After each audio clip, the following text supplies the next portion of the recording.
Hello and welcome to the Neurology Nuts and Bolts podcast, a podcast all about constructing your career in neurology. I'm your host, Sara Schaefer from the Yale School of Medicine. In episode 30, we explored leaving academia, and today, as part of the career development series, we're going to be talking about returning to academia. Can it be done? With Diana Greene-Chandos, Associate Professor and Block Chair for Education in the Department of Neurology at the University of New Mexico, and the incoming Chair of Neurology at St. Louis University, and Okeanis Vaou, Associate Professor of Neurology, Division Chief of Movement Disorders, and Vice Chair of Faculty Development and Wellness at UT San Antonio. Thanks for joining us, both of you. Thank you. Thank you for having us. So presumably both of you started with exposures to academia, at least in training. I think most of us trained in academic environments. Can you each take me on the journey away from academia to begin with? What led you to those decisions and where did you end up? Diana?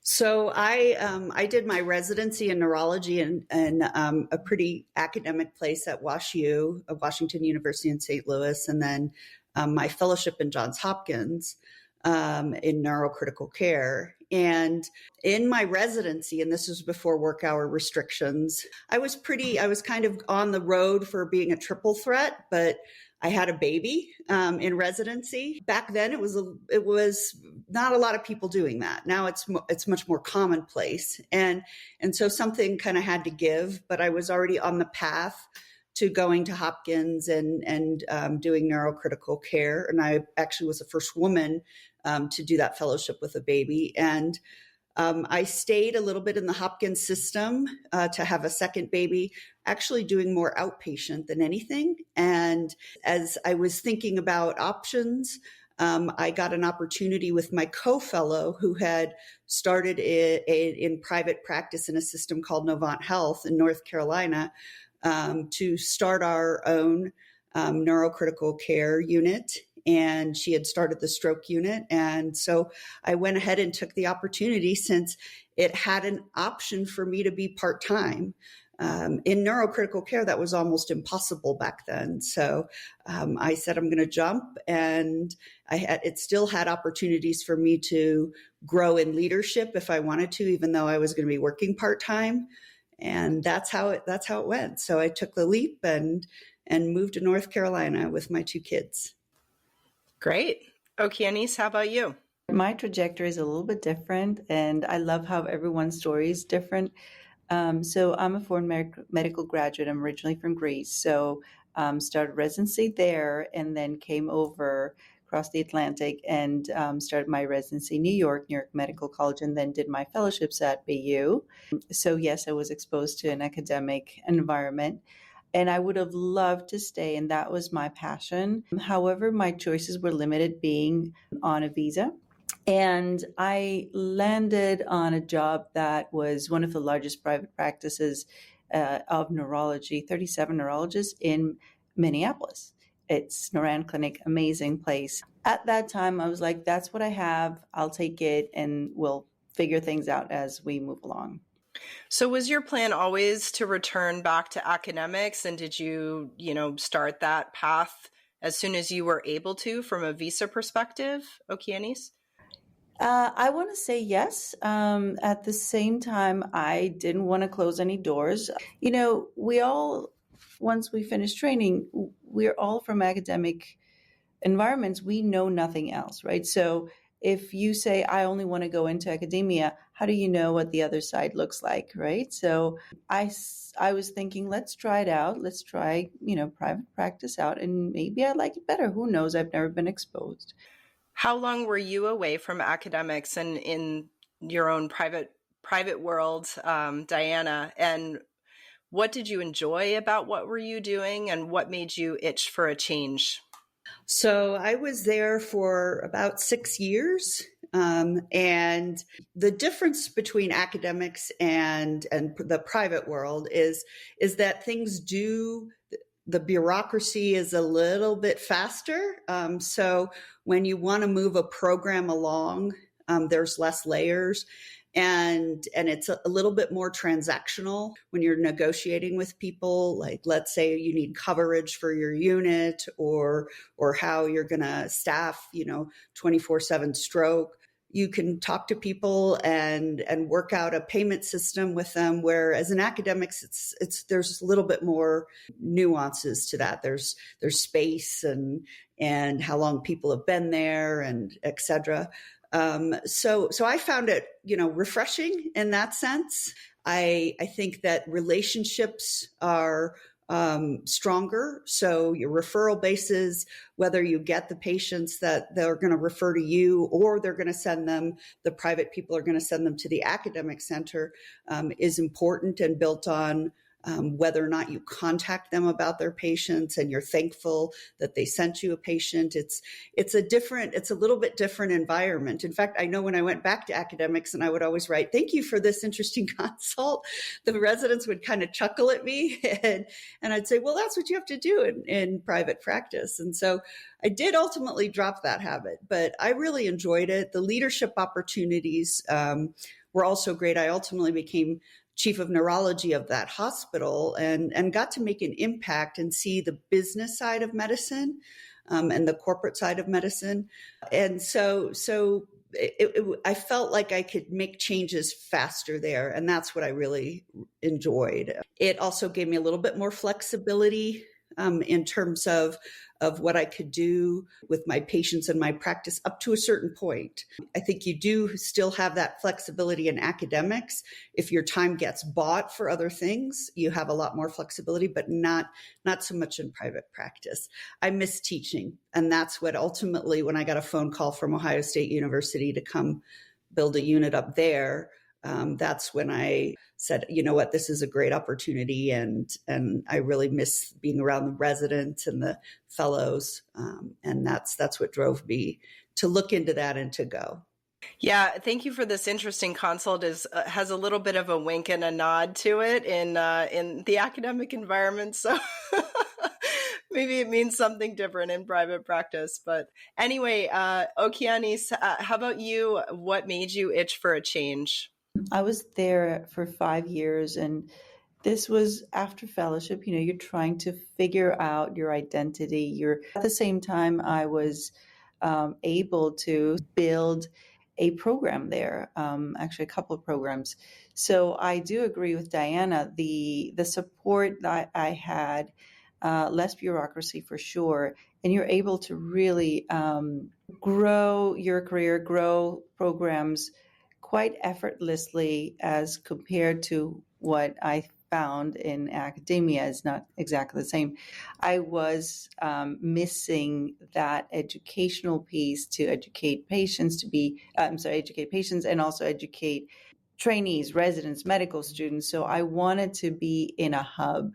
I missed that hub to be able to talk to people who are doing an X amount of research and what are their projects and what are the students doing and teach and also do research. So that piece was strongly missing that I think I was always dreaming of. And that's when I came to realize that I don't think private practice would be for me at this point. It's something more than that I'm looking for. So I've definitely heard from multiple people that once you're outside academia, it's very difficult to return. I know a lot of trainees who say that they want to start out in academics as opposed to going to private practice because going that way is easier than going the other way. Do you think that that's true? Or do you think it maybe used to be true and now in the setting of academic medical centers just swallowing up everything around them that it's no longer true? What do you think about these statements, Diana? I think that things are very different. The academics that I knew, and you probably all knew when you were in training, being a clinician and an educator and a researcher, that has gone away a little bit. And now there are people with their primary interest. They're primarily a researcher and a clinician, or primarily an educator and a clinician. And so we're hiring people now who are clinicians predominantly, who like to educate on the side. And so that makes the ball game a whole different thing. We have pathways for promotion now that don't require that you have to write a ton of papers to ultimately become a professor, but you can build clinical programs and show clinical excellence. And so I think that it's easier now to make that transition than it was, say, 20 years ago. I mean, even me, though, after, I was in the Hopkins system for a couple of years before I went down to North Carolina. And so that was about 8 years where I wasn't being academically productive. And so I came in, I had a big office in Novant, and I came in, I was in a tiny little office, even though I was a medical director of an opening ICU, and I was an assistant professor. So you do have to swallow a little bit when you make that move, especially when you're a little bit older.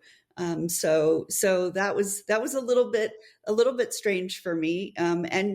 And otherwise, if you can handle that move is okay. It can happen for you pretty easily. Anything to add, Okeanis? The transition depends. First of all, it depends how long you've been in the private practice. The longer you stay in private practice, the more difficult it would be in the transition. I agree with Diana. One of the things that I realized is that you're just like a step behind from everyone else. It's almost like years lost in academic advancement. So my peers were a step ahead of me, and it was very difficult to adjust. And I probably because I wasn't expecting it. I don't regret those years of being in private practice because it gave me other assets. Mostly the understanding of how things work, how things in terms of, I had a better understanding of RVUs than my peers. I had a better understanding of how a clinic works and why you can't do this or why you can do this. And also I do agree with, depends on what the needs are. So if you're a general neurologist, there's a big gap of general neurologists seeing general neurology in institutions. So they're definitely very wanted. So it also depends on what your area of expertise is. If it's very, very specialized, like I'm a movement disorder and a sleep disorder, that can fill a lot of gaps. So it really depends. And I do agree, things are very different. Plus, people tend to move around much more than they did decades ago or a decade ago. So this allows this flexibility of transitioning from one system to another. Okeanis, it sounds like Diana just got a call and a job offer, and so maybe her job search was a little bit less complicated. But we can ask Diana about that in a second. But for you, how did you find, looking for jobs? How was that process for you? Was there a lot of interest from academic institutions in you as a movement and sleep specialist who had spent time in private practice? I didn't find closed doors. I never felt that being in private practice ever held me back. Of course, I did end up going back to where I did my fellowship. And so there was a need, there was a gap. Diana, did you explore other options outside of Ohio State, or did they give you an offer you could not refuse? I did. I went to Boston and interviewed at Beth Israel to start a unit there, but my whole family is from Ohio. And so to think that I could, open something at the Ohio State University, and I say the Ohio State University, because that's what they like to be known as. It was, something really great. And the person who hired me was a longtime friend. He was the chair of the Department of Neurosurgery, and I knew him. I knew he would be supportive, which is something that not all neurointensivists get when they're opening an ICU. And so since he was pursuing it, I knew that it would be, something good. Plus I was going there as a single mom. at the time. And so that made it, having a support system of family and such, it just made it very a great opportunity. Yeah, I went to The Ohio State University for medical school. And when I made my CV, I asked them, am I supposed to put "the" on here? And they said, yes, you are. Did you feel, Diana, that your time away from academics was helpful in the interview process and the negotiating process? Did you feel like it gave you a little bit of an upper hand in any way? Absolutely. Absolutely. And I knew how to make a business plan. I wrote Ohio State a business plan for the unit. And it helped me when, ultimately the person who came in and became the division director is now my husband. And so we helped each other with business plans. And we were really able to grow a division that was multifactorial with telemedicine and kind of go out and recruit those people in the private world for us to have set up a telemedicine program in their, community hospital. And so all of that training, because when you first go out and practice, it's natural for them to send you around to different practices or smaller hospitals to talk to people. And I think that's maybe a little bit that's missing in academics. And so that was very natural for me to do. And I got sent out on the road a lot at Ohio State. So I think that all those skills and the interpersonal skills and developing those relationships and the business plans helped me grow pretty quickly into that role. I found out, though, along the way that I had more education skills naturally than I did business skills. I had to work at the business skills, but the education component came very naturally to me.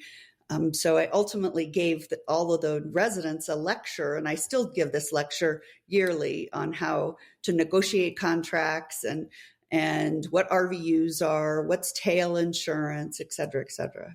I'll just plug that we have episodes on multiple of those topics, RVUs, contract negotiation, that listeners are welcome to check out. Okeanis, how about you? Did you feel like you were able to have a little bit of an upper hand in these processes because of your experience outside of the academic sphere? Well, here I'm going to be different, and I would say I did not find that there were any options for negotiations in academia, or it's a very narrow spectrum. You can't really go very far with negotiations. Of course, as moving on in academia over the years, I realized that the negotiations can happen. It has to really comes down to what are you bringing on the table. And yes, they're more frugal than you would find in private practice. So there was not much negotiation for me returning. As a matter of fact, I had to take a pay cut returning in a city that had a higher cost of living in Boston. So, but my passion was there. I wanted to be in academia. So yeah, it was a different experience for me. Now, Diana, you mentioned a smaller office. Were there any restrictions in your freedom of practice when you returned that were a disappointment to you after having seen the other side of things? I don't know if this is quite as relevant on the inpatient side, but anything you can think of? Oh, sure. I mean, I was tasked with building an ICU. They were traditional medical and surgical components at Ohio State. And I think, for the most part, it sounded like a good idea to everyone when the neurosurgery chair was pitching it and my growth plan and everything. But when it came down to it, when you're building a unit like that, you're ultimately taking patients away from someone. And that becomes a sticky situation. And so I was trying to do that in the kind of private practice way, but I had, like Okeanis said, I mean, I don't have money to give them. I don't have any I don't have anything to offer them really in return for that. And so even the space, the weeks, the respect of the historical component, all of that I had to learn how to deal with. And I definitely made missteps along the way. Ultimately it was successful, but it was a slog for a while, for sure. I stepped in some holes. I had to make a lot of apologies. And so I think that was limiting. And I think when you're young, you think, okay, well, I'm pretty good at talking to people, and this worked out for me these last 6 years, but then you go into a completely different environment and you realize, oh gosh, I have to approach this completely different. Okeanis, what was your experience? I've heard on the outpatient side, that sometimes people, particularly who might be seeing general neurology, I don't know if you only saw movement and sleep in private practice or also general neuro, they might come into an academic environment and be told, oh, actually you can't see MS patients or you can't see this type of patient because you're not fellowship trained in that. Were there any restrictions or any surprises? From the start, I was not going to see any general neurology patients because I was, again, doing sleep and movement, and there was space for that. So I never had that concern. But moving into and the disappointments that I had was definitely that bureaucracy, that historical aspect that Diana mentioned. It's a different mindset to begin with. So you have to be more adaptable and in that transition and just observe how other people do it, have done it. That historical component is extremely important, hierarchy, et cetera. So all these things apply. And in my case, it was very difficult to move the needle, make the changes much more difficult because there were also always obstacles of financial obstacles or tradition, kind of like we've always done it like this, why should we change? But I think there's a way to go around it, always, do it smoothly and obviously not abruptly. But I want to say the biggest disappointment is what we mentioned earlier was that you have an experience after being in private practice, after practicing for a few years, and then you come in and it's almost like you're starting over. Your experience may be questioned at times because your rank is lower than your peers, but you've done almost the same amount of clinical work, of course, but clinical work is not as valued. Yeah, I've been told in, leadership courses and things that when you go to a new position, you should just observe, like you said, for 6 to 12 months, figure out who are all the stakeholders, why are things the way that they are, what's the historical element here, and the so that you can approach any changes with ultimate diplomacy and be successful without ruffling too many feathers, maybe ruffle a few, but not too many. You kind of alluded to this just now and also earlier, how, you come in as an assistant professor, you have all this clinical experience, but not the academic experience that is what gets you promoted in academics, right? Do you feel that there are any ways that you felt you were in a relatively stronger position compared to your peers, or no? Okeanis? The stronger position was the knowledge of the financial aspect of medicine. I think that was where I was coming in pretty strong, and I think this is one of the reasons why I was elected to be in the committee for billing committee, et cetera, that we had in the department. What about you, Diana? Well, I was in a little bit different situation since I was coming in as a medical director with a package and the ability to grow things. So that I was a unique assistant professor. I think people assumed I was not an assistant professor until they, would see my signature or something like that. And they're like, oh, you should go up for promotion and, really soon. And I'm like, I don't think that's how it works. So, that wasn't how it works. So yeah. I want to go back to just one thing you said about the watching things. That I would echo that a bunch, having been through the experience, unless you're kind of forced to say they want the unit open in 6 months or 9 months or something like that.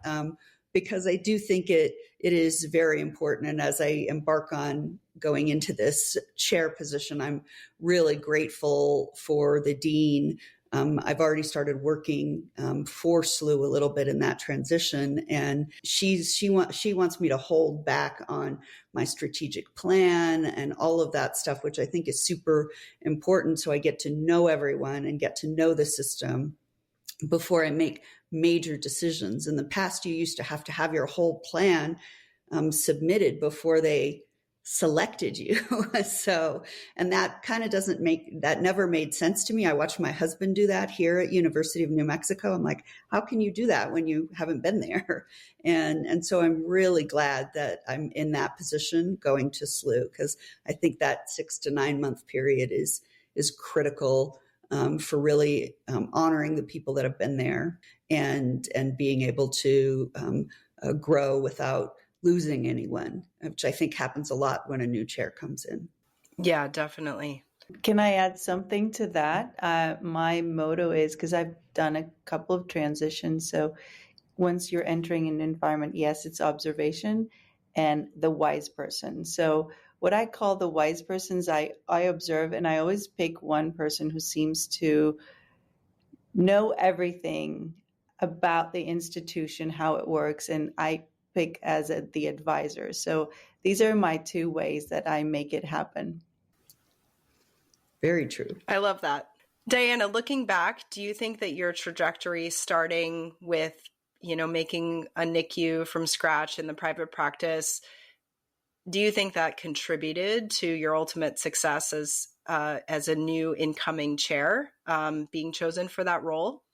Yeah, I do. I think that because you operationally have experienced a lot of different things, and in particular for this role, St. Louis University was bought out by SSM, so it really is a hybrid situation. And one of my tasks is to also integrate the private teams in SSM, so all the neurologists out there in private practice, into the system, so that we're functioning together and we're working as a hub and spoke when it comes to subspecialties, but then also providing the residents with a general neurology education so they can go out and see what that's like, for them to experience it if that's a road they need to take. I mean, we can't subspecialize everyone, so we do need general neurologists, and I think that that's a great opportunity for a lot. And I wouldn't know how to do that if I hadn't been to Novant Health, that's for sure. So as we're closing out here, have either of you learned anything else from talking to others who have gone out into the private world and then returned to academics? Or do you have any other tips for listeners who are thinking about coming back to academics or thinking about trying their hand at private practice as a first step out of training? Okeanis? I don't like putting tags, you're private practice, you're academia, you're pharma, you're this, you're that. Everything is, in our day and age, everything can change everything is possible, like we say, the cliche. So if you have your mindset on it, yes, you can do it for sure. Just be prepared that it might not be as easy as you may think, but it won't be as difficult as you may think. So there's so many people who do it. I know people who had jumped in and out and went back in.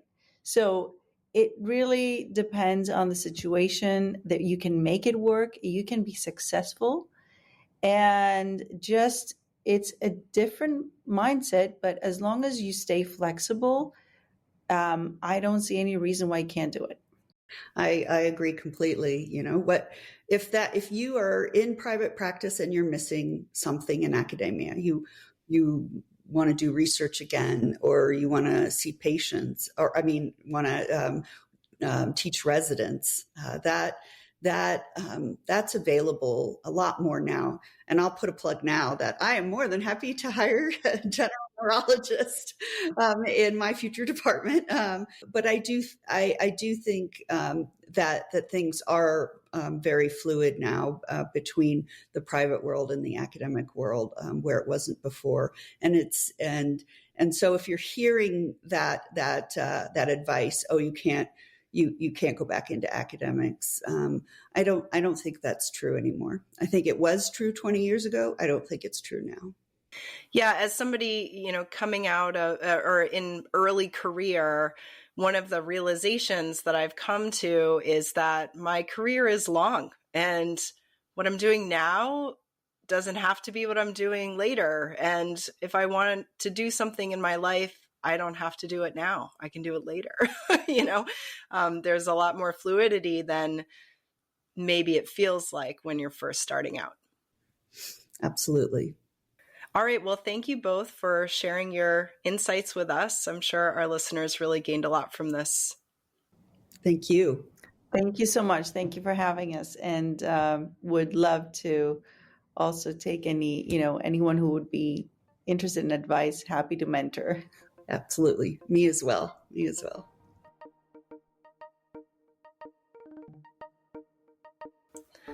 Neurology Nuts and Bolts podcast was created and produced by myself, Sara Schaefer. It is not recorded as an official podcast of any institution or organization. The podcast is unfunded. Opinions are those of the individual participants. Music by Audrey Nath, artwork by Shabani Ghoshal. Want more content like this? Be sure to subscribe to the Neurology Nuts and Bolts podcast anywhere that you get your podcasts to hear more about constructing your career in neurology. Follow us on Twitter or X at NeuroBolts and on Facebook at Neurology Nuts and Bolts to stay up to date on new content and give us feedback on what you want to hear, and tell your friends. Thanks for joining us.